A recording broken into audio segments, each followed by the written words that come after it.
All right, here's part three. About an hour into my ambulance ride, I realized I was fighting for my life. I got to Pittsburgh about 6 o'clock in the morning, and my first reaction was, I couldn't believe I actually made it.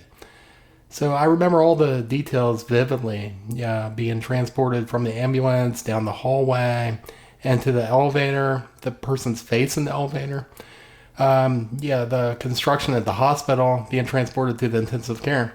So they put me in the bed in the intensive care, and the nurse started cleaning me up. And to me, for that minute, that was like the best thing in the world because I just went, I was still a person. I still, went through a 4 hour ambulance ride and 4 hour trip, and to get cleaned up. I mean, that was great.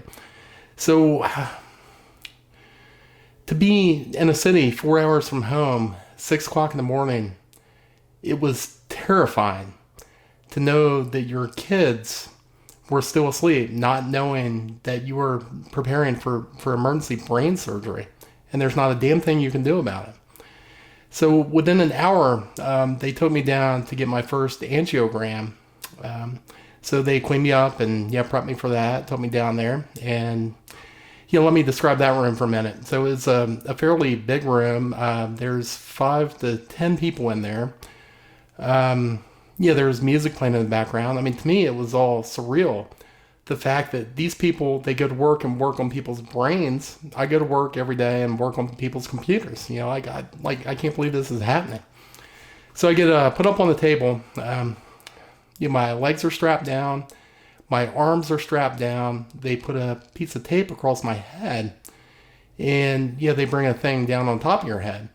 So it's not quite as claustrophobic as an MRI machine, but I mean, it's still kind of nerve-wracking to say the least. So what they do is they go in through your leg, through your groin, up your artery, and through your back, up into the back of your head to see what's going on. They inject dyes and take X-rays. The entire procedure takes about 25 minutes, and the whole time they're saying, "Dustin, be very, very still," and I'm like, "Yeah." I have the uncontrollable violent hiccups. I'm like, "Oh my goodness, they're in my head," and I have the hiccups, and I'm jerking all over the place. And I can't swallow, and there's no suction machine down there. So like definitely not having a good time. So that procedure comes and goes. They put pressure on your leg for about 10 minutes to close it up, and you're supposed to lay flat. And they send you to a recovery room, and you lay flat for 2 hours. And at this point, I've been on my back most of the time, and my back started hurting. I've been on my back for a couple days at this point.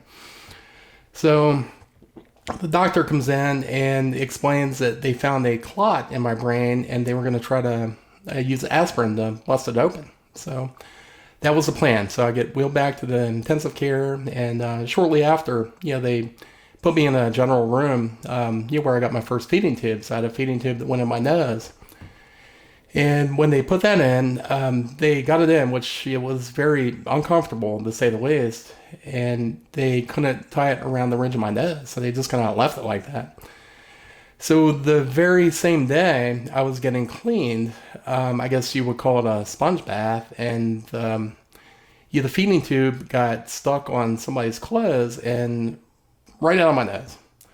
And there was that awkward silence for about 10 seconds, and I was like, well, that sucks. So that happened to be on a Friday as well.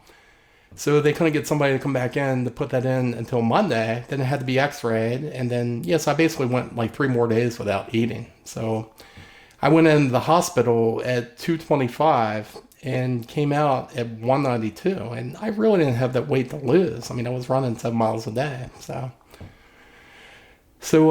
they got that straightened out, and the whole double vision, I still had that. And, I kind of realized that if I close my right eye, I can at least like focus on the TV and just kind of let the time go by. So I ordered an eye patch, and what they sent me was an eye patch that had gauze in it. It was, I think for a broken eye. I was expecting some kind of like Jack Sparrow eye patch, but that never came. So I put it on my eye, and what I didn't realize is I couldn't feel the gauze on my eyeball.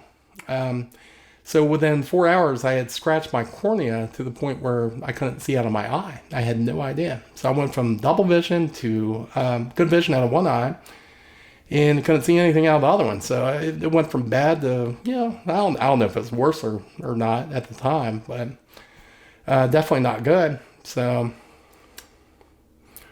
yeah, so that was kind of crazy. So so I spent the next couple days in the hospital there, and just kind of waiting to see if the aspirin did its job. And I was going in for another angiogram on Wednesday, and the day before, my one friend calls me up, and he's like, "Well, I'm sorry, everything happened." And I started telling him about the software I'm working on, and like, "Oh, I'm not worried about this." He's like, "Yeah, that software, that sounds really great. Maybe I can hear about it next week." I'm like, "Ah, yeah, next week's not really good. I have brain surgery scheduled." So it's kind of funny. I mean, my head was with it the whole time, which is like every last detail.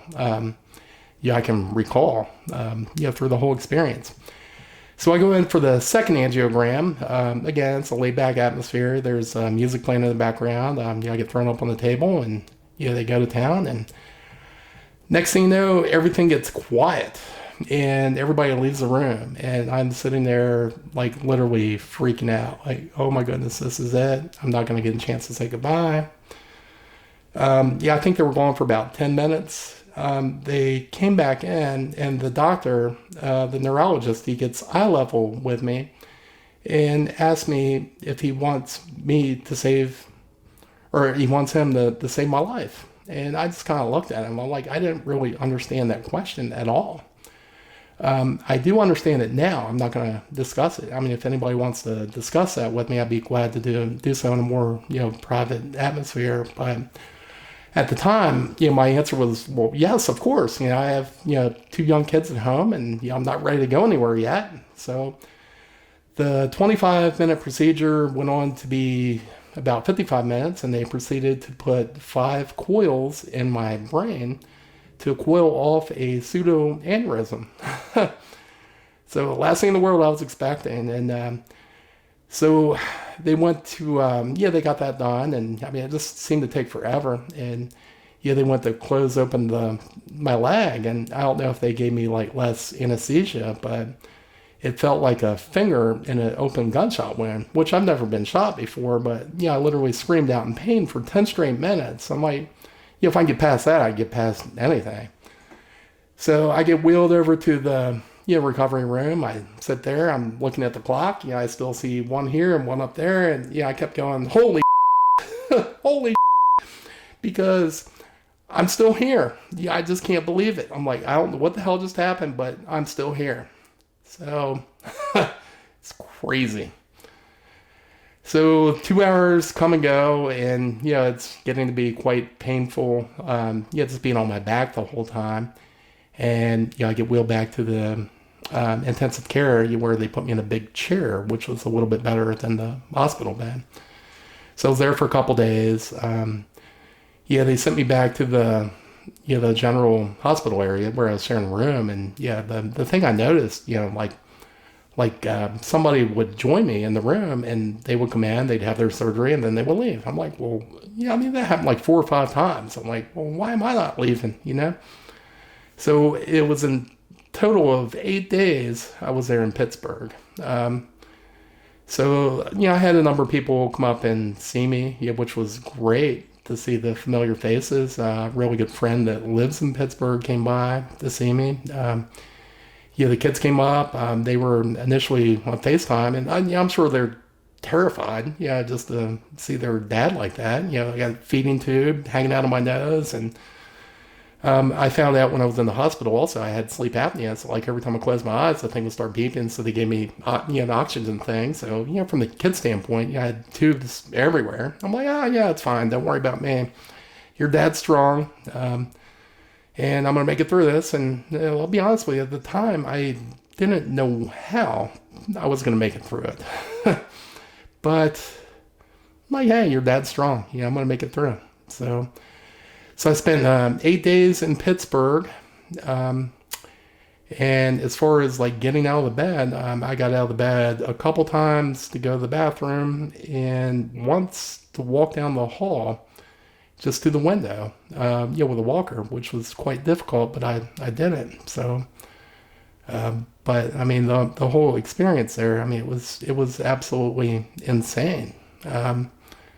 So 8 days, it seemed like 8 weeks, and then like everything that I knew, like on February 22nd, 2018, just totally went out the window. Everything that you planned for, just everything you know. So that concludes part 3. So part 4 is going to be my trip back to Hagerstown and 3 weeks in rehab.